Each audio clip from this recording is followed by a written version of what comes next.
Have you ever had this happen? You're talking with friends. Maybe you're at work. Maybe you're out at dinner. Everything feels normal until another woman smiles, makes a harmless little joke about you, and suddenly everyone around you goes quiet. It isn't what she said. It's what everyone is waiting to see next. Will you defend yourself? Will you laugh it off? Will you pretend it didn't bother you? In just a few seconds, people aren't just judging her comment. They're judging your response. Most women unknowingly make one of two mistakes. The first is becoming defensive. You immediately explain yourself, argue, or try to prove she's wrong. Although this reaction feels natural, people often remember your emotional reaction more than the original insult. The second mistake is pretending it was funny. You laugh, you smile, you brush it off even though it stung. Psychologists call this self-silencing, and research suggests that repeatedly suppressing authentic reactions to maintain social harmony can reduce self-esteem and increase stress over time. Today, I want to show you 5 powerful ways to handle these moments with much more grace and effectiveness, not through clever comebacks or aggressive replies, but through a calm, intelligent system that protects your peace and your reputation at the same time. By the end of this video, you'll have everything you need to shut down public disrespect instantly. And the best part? I'll show you a simple psychological technique that can turn the very person who tried to embarrass you into one of your strongest allies. Number 1. Break the momentum. Here's something most people never realize. Social embarrassment depends on speed. An insult works because it's delivered quickly. The group laughs before anyone has time to evaluate whether it was actually funny or simply unkind. But timing is one of the most important ingredients of comedy. Interrupt that timing, and the joke often loses its power. Imagine someone says, "Wow, you're always late. I guess punctuality just isn't your thing."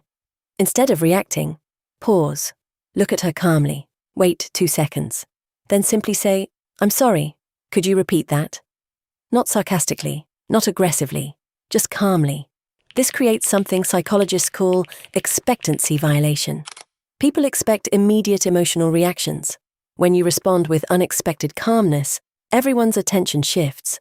Now she has to repeat what she said. Suddenly the playful joke doesn't sound playful anymore. It sounds intentional. If she repeats it, don't rescue the moment by laughing. Just let the silence exist. Silence is psychologically uncomfortable. Instead of everyone evaluating you, they're now evaluating her. The second tactic is one of the strongest because it changes the entire frame of the interaction. Number 2. Become curious instead of emotional. Neuroscientists have found that labeling and analyzing situations activates areas of the prefrontal cortex associated with reasoning, while reducing activity in the amygdala, the brain's emotional alarm system. In simple terms, curiosity calms emotion. So instead of thinking, "She's attacking me," think, "That's interesting." Imagine you're observing human behavior rather than participating in it. Tilt your head slightly, stay relaxed, then ask, "What made you want to say that?" Or, "Were you hoping I'd react?" Notice what's happening. You're not defending yourself. You're asking her to explain her own behavior. Most subtle social aggression relies on ambiguity. The moment someone has to explain why they said something rude, the social mask begins to fall. Often she'll backtrack. "I was just joking." Exactly. Now everyone knows it wasn't just a joke. The third tactic is one that emotionally intelligent people use constantly. Number 3, refuse to mirror the other person's energy. Psychologist Elaine Hatfield's work on emotional contagion demonstrates that humans naturally copy the emotions of people around them. Someone becomes sarcastic, you become sarcastic. Someone gets angry, you get angry. This automatic mirroring creates emotional escalation. Confident women break that cycle. If someone throws passive aggression at you, respond with warmth, not fake sweetness. Calm warmth. For example, someone says, "I guess someone finally decided to show up." You smile gently. "I know, traffic was awful. Thanks for waiting." Notice what happened. You didn't accept the insult. You didn't fight it. You simply refused to play the emotional game. This often creates what's called cognitive dissonance. She expected conflict. Instead, she received calm confidence. Her brain has to quickly reconcile the mismatch. Many people abandon the attack entirely because the reward disappeared. Your emotional consistency becomes your strength. Number 4. Name the behavior without attacking the person. Psychologist Marshall B. Rosenberg recommends describing observable behavior instead of making personal accusations because it reduces defensiveness while increasing accountability.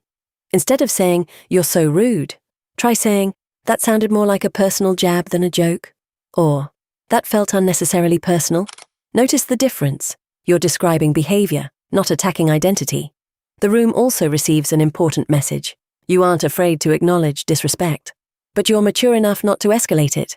People trust emotional stability. Number 5, selective attention. Here's something fascinating about human psychology.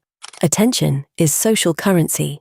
Someone trying to embarrass you wants one thing: your attention, the group's attention. If they don't receive it, their social investment fails. You have silently communicated, "That comment isn't important enough to interrupt my day." If every attempt to provoke you receives absolutely no emotional reward, many people eventually stop trying.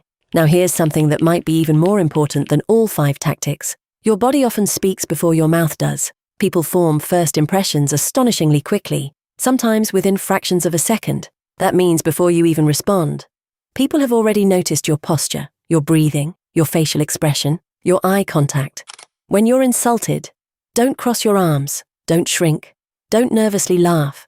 Keep your shoulders relaxed, keep your breathing slow, maintain comfortable eye contact.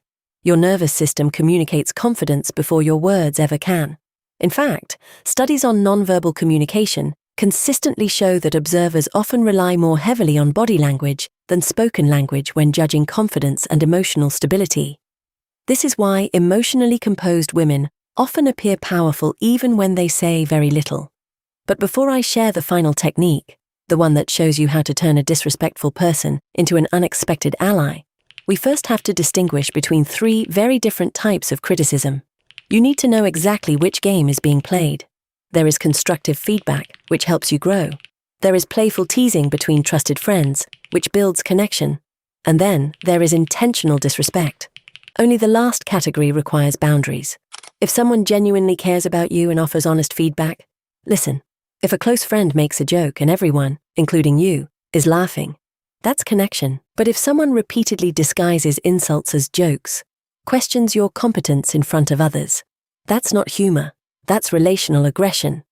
And research suggests this type of indirect aggression is particularly common in female social groups because it avoids open confrontation while still influencing social status. Now, let's go back to the final technique I promised you. Sometimes the greatest victory isn't proving someone wrong, it's helping them stop seeing you as the enemy. After I handled one of these moments with composure, I did something she never expected.